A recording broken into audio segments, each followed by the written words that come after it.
కళ్యాణ్ గారు ఉప ముఖ్యమంత్రిగా, పంచాయతీరాజ్ శాఖ మంత్రిగా బాధ్యతలు తీసుకుని 2 సంవత్సరాలు పూర్తిగా వస్తున్న సందర్భంగా ఎంతోమంది ముఖ్యమంత్రులు, ఎంతోమంది ఉప ముఖ్యమంత్రులు భారతదేశ వ్యాప్తంగా బాధ్యతలు తీసుకుని ఉంటారు, వాళ్ళ పాలన చూసింటాం. దానికి 2 ఏళ్ల పవనన్న పాలనకు వ్యత్యాసం మాటల్లో లేదా కలుబొల్లి మాటల్లోనో లేదా ఇమాజినేషన్స్లో కాకుండా ప్రాక్టికల్గా ఏమాత్రం పరిపాలన అనుభవం లేని ఆయనే చెప్పుకుంటాడు, ఇప్పుడు నాకు పరిపాలన అనుభవం లేదు. అలాంటి వ్యక్తి భారతదేశంలో ఈ రోజు వరకు భారతదేశం కను విని ఎరుగని సంస్కరణలు కానీ, అభివృద్ధి కానీ, పవన్ కళ్యాణ్ మార్క్ గవర్నెన్స్ కానీ 2 ఏళ్లలో చూపించిన వ్యక్తి పవన్ కళ్యాణ్ గారు. ఎలా అంటే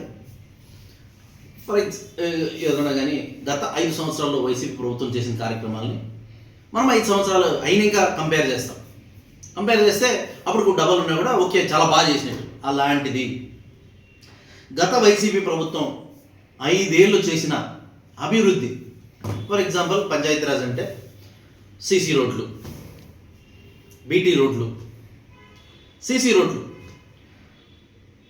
వైసీపీ 5 సంవత్సరాల్లో వేసిన రోడ్ల కంటే ఇప్పటికి కేవలం 2 ఏళ్లలో పవన్ కళ్యాణ్ గారు 600 రెట్లు ఎక్కువ వేశారు, అంటే 6 times ఎక్కువ వేశారు. బీటీ రోడ్స్ సుమారు 4 రెట్ల కంటే ఎక్కువ బీటీ రోడ్స్ పవన్ కళ్యాణ్ గారు వేశారు. గోకులం షెడ్లు గత 5 ఏళ్ల ప్రభుత్వంలో సుమారు 1000 లోపు చేస్తే ఇప్పటికే సుమారు 20,000కు పైగా గోకులం షెడ్లు వేశారు.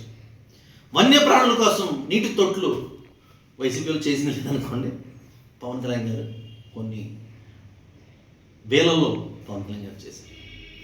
అలాగే గత వైసీపీ ప్రభుత్వ హయాంలో 28 రాష్ట్రాలు ఉన్న భారతదేశంలో ఆంధ్రప్రదేశ్ నెంబర్ ఎంతబ్బా అంటే 24వ స్థానం, అట్టడుగు స్థానంలో ఉన్న పంచాయతీరాజ్ వ్యవస్థను, ఆంధ్రప్రదేశ్ పంచాయతీరాజ్ వ్యవస్థను కేవలం 2 ఏళ్ళు అంటే 24 నెలల్లో 24వ స్థానం నుంచి నెంబర్ 1 స్థానానికి తీసుకెళ్లిన వ్యక్తి పవన్ కళ్యాణ్ గారు.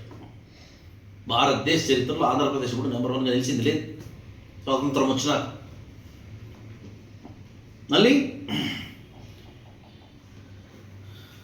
పంచాయతీరాజ్ శాఖ అవార్డ్స్లో కూడా ఈసారి 5 అవార్డులు, నేషనల్ వైడ్ 5 అవార్డులు వచ్చి భారతదేశ చరిత్రలోనే పంచాయతీరాజ్ శాఖ నెంబర్ 1లో నిలబెట్టిన వ్యక్తి పవన్ కళ్యాణ్ గారు.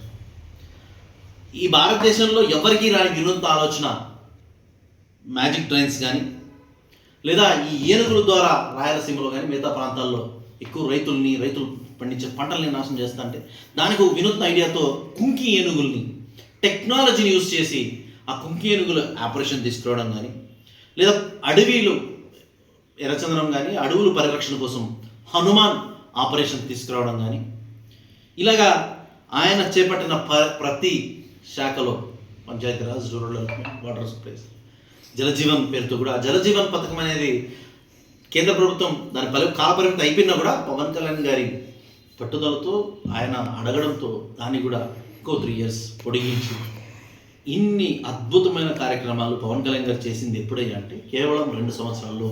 వైసీపీ 5 ఏళ్ల పాలనతో పోల్చుకుంటే 4-5 రెట్లు ఎక్కువ ఈ 2 ఏళ్ళలోనే చేసేసారు పవన్ కళ్యాణ్ గారు.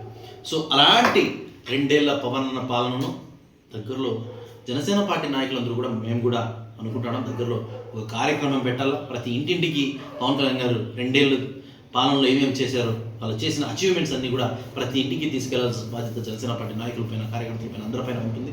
సో ఖచ్చితంగా మేము కూడా మొదటిగా ఒక కార్యక్రమం ముందుగా పెడతాం. ఖచ్చితంగా ఈ 2 ఏళ్ల పవన్ అన్న పాలన భారతదేశంలో ఇప్పటి వరకు ఏ ముఖ్యమంత్రి, ఏ ఉప ముఖ్యమంత్రి చేయని విధంగా చేసిన ఈ పాలనను మనం అందరూ కూడా 10 మందికి తెలియజేసి 10 మందికి ఇది ఇన్స్పైరింగ్గా ఉండేలా విధంగా మనం అందరూ కూడా ఈ కార్యక్రమాన్ని చేయాలా. ప్రతి ఇంటికి పవన్ కళ్యాణ్ గారు చేసిన సాధనలను ప్రతి ఇంటికి తీసుకెళ్లాలని తెలియజేసుకుంటూ జై జనసేన, జై